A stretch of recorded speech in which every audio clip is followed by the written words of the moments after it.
आपल्या स्वतःच्या आयुष्यात एक देखील निवडणूक ते हरले नाही अशा प्रकारचा इतिहास त्याच्यामध्ये आहे आणि त्यांचं स्मारक आज वडू आणि तुळापूरला होतं.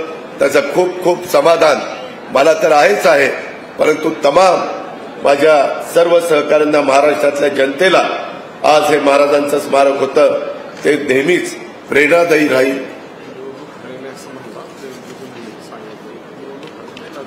सॉरी, मी ते राजकारणामुळे निवडणूक म्हणलं, ते लढाई हरले नाही. काय लोकसभेच्या निवडणुका आल्या, निवडणुकीशिवाय काही कळत नाही, परंतु आमच्यामध्ये एक निष्णात देवेंद्र फडणवीस आहे.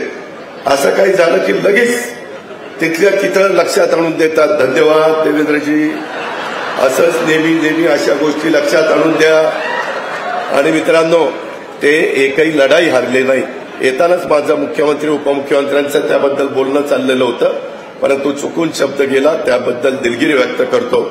आणि पुन्हा एकदा ह्या सगळ्या स्मारक छत्रपती संभाजीराजांच्या नावाला साजेस अशा प्रकारचं स्मारक करण्याकरता राज्य सरकार कुठं कमी पडणार नाही हा विश्वास मी या निमित्तानं व्यक्त करतो आणि आपल्या सगळ्यांची रजा घेतो. जय हिंद, जय महाराष्ट्र. सुरुवातीच्या काळात दादा आमच्यासोबत नव्हते, पण त्यावेळी शिवाजीराव आढळराव असतील, सगळे आम्ही बसलो आणि दादांनी अतिशय सुंदर आराखडा तयार केला होता.